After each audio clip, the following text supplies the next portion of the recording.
عالسلامة. مرحبا بكم الناس الكل في قناة سمر. اليوم باش نقولكم طريقتي في تمليح الخضار. عندي السفناريا، الجزر، وعندي البسباس يظهر لي في الدول العربية الأخرى يسميوه شمر كان مانيش غالطة، وعندي الفلفل، وعندي القارص، وهذه العظمة اللي باش نقيس بها. تنجموا تحطوا اي خضار تحبوها، تنجموا تحطوا اللفت، البصل، اي خضار تحبوها، الكرنب، اي خضار تحبوا تملحوها تحطوها. ومن المستحسن تكون الخضار موسميه وجديده وفرشكه. الهوني خذيت ماء غليته وبردته مليح، نجموا تاخذوا ماء معدني. خذيت ملح بحري يعني ملح خشن، وباش نصب شويه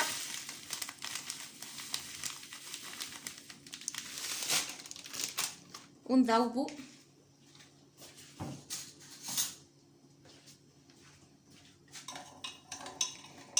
انا راني ما نعملش قياس ملح، يعني ما نقيسش الملح ولا الماء، نحط هكاكا ونجرب بالبيضه، نجرب بالعظمه.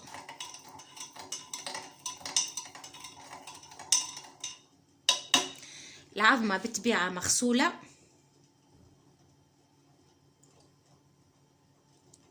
شفتها كي طاحت هكاكا معناها راهي ناقصه ملح. هذه طريقه التمليح متاعي انا، طريقه ناجحه، هي طريقه اجدادنا في التمليح.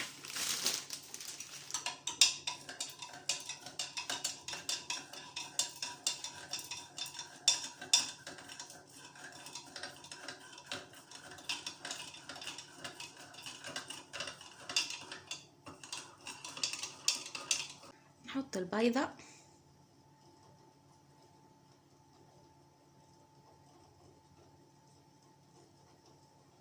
هيك تحب تطلع، هي تحب تطلع شو معناها باش نزيدها شوية بركة ملح.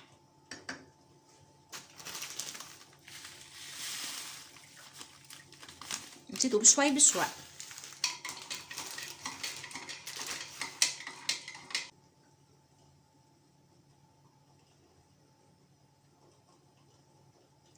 هيك شفتوها كي طلعت هكاكا عملت دورة صغيرة على الوجه، هذيك معناها الملح متاعنا روقت قد.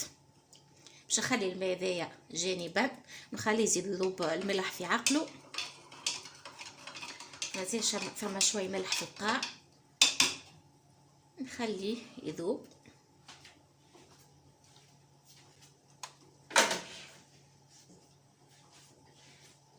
انا الهوني مانيش باش نملح برشا خضار، باش نملح شويه بركه.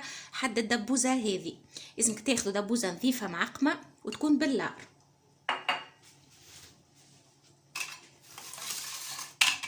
بسم الله، باش نوريكم كيفاش نقطع الخضار باش يجي شكلها مزيان. استعملوا السكينه هذه كان موجوده عندكم، ما عندكمش قصوا نورمال، مي هذه تطلعها مزيانه ونقص بشكل طولي. هكا شفتوها كيفاها كيما نلقاوها موجوده في المحلات.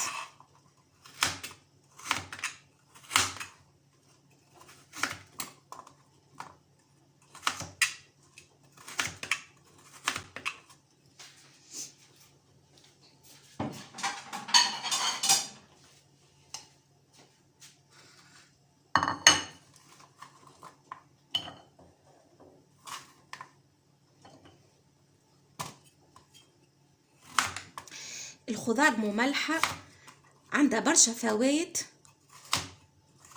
للصحة، وخاصة الكرنب. نجموا تدخلوا الجوجل وتتأكدوا من المعلومات هذه. انا ما عنديش كرنب، ان شاء الله تو نشري وباش نملحو.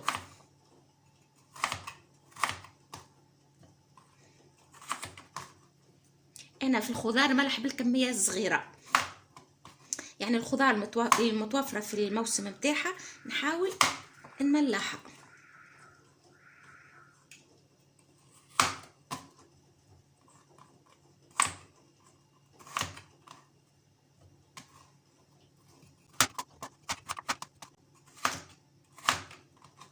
انا نملح بطريقه بسيطه جدا،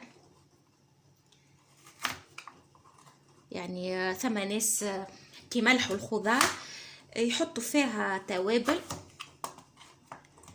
متنوعه، انا نملحها كان بالملح بركه.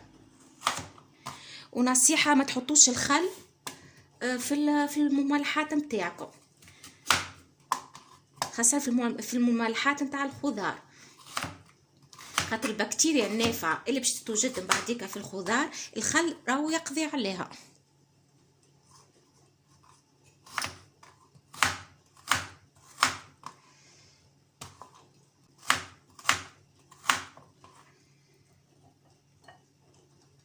لوني عندي الشمر اللي هو البسباس، يجيبني برشا في المملحات، يعجبني.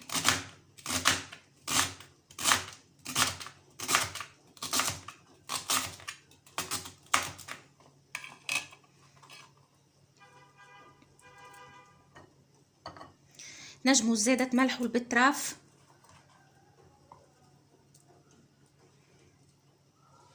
اللي هو الشامندر، نجمو زادة تملحوه. اما من المستحسن الشمندر كي تملحوه ملحوه مع اللفت، خاطر باش يسيب اللون، واللون مش محبذ كي تحط مع السفناريا مع الجزر ولا البسباس، خاطر باش يغير له اللون نتاعو.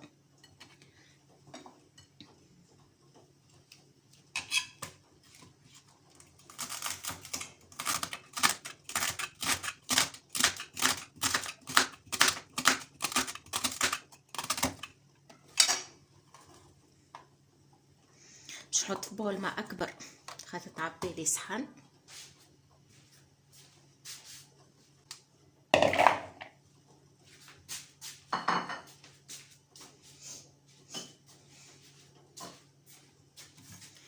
الهوني باش ناخذ الفلفل، انا الفلفل عندي حار شويه، يعني مسكي ماهوش الحار برشا. تنجموا تحطوا الفلفل الحلو، تنجموا تحطوا الفلفل الحار كما تحبوا نتوما، قصوا بالطريقه هذه.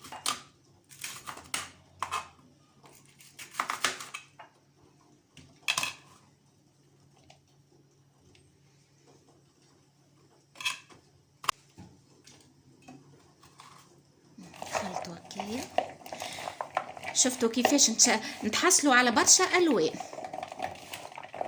في الدبوزه، يطلع لنا مزيان. هاك شفتوا التقطيعه نتاعو ما شبهها هاك.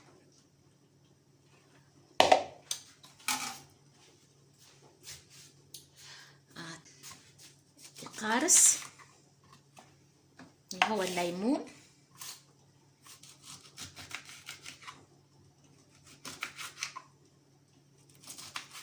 كل واحد يقطع ليمون على كيفه، يعني مش قطعوا بالطريقه هذه.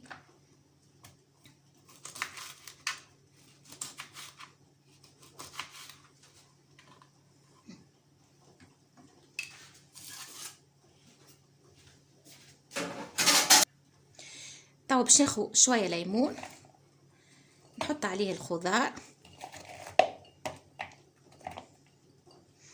نزيد نرمي شويه اخر من الجوانب، ونخلط الخضار نتاعنا مليح ونرصوها. لازم نجيب نرصها بهذه، نرصوها هكايا باش نجمو نحطو كميه اكثر.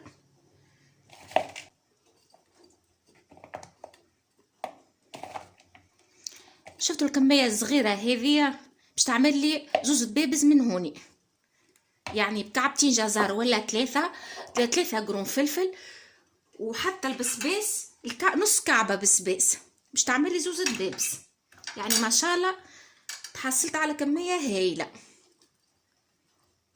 دبوزة راهي كبيرة شوية هذه. نحاول نرص الخضرة بالكدا.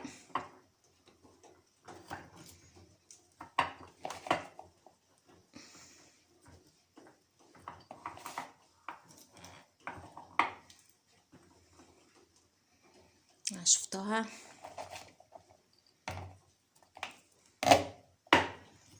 دخلوا الخضرة مليح.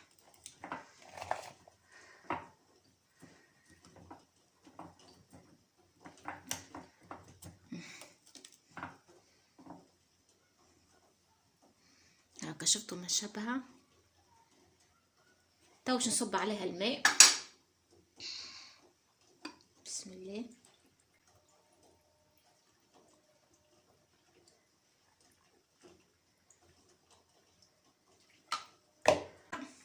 نعمل طبقة من زيت الزيتون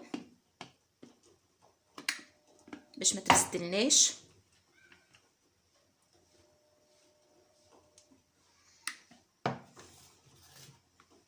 هاكا عبيناها بالزيت. بعدو هذه باش نوريكم مليح. هاكا عبيناها بزيت الزيتون. نشد الغطاء نتاعها. الغطاء لازم يكون بلاستيكي، ولا كان عندكم الغطاء كلا حديد غلفوها بالبابي فيلم باش ما يسددش، يعني تغلفوا الغطاء. الهوني ندور عليها، ما نسكرهاش على الاخر، جوست ندور تدويره صغيره ونخليها مده 3 ايام هكايا باش الغازات تاع الخضار الكل تخرج. ومن بعديكا نكبس عليها مليح. وبعد 25 يوم، بعد 25 يوم او 30 يوم باذن الله نوليو نستعملوها وناكلوها، تكون حاضره.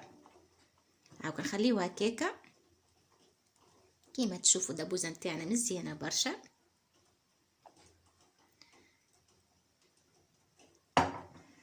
هاكا الزيت تبزع شويه.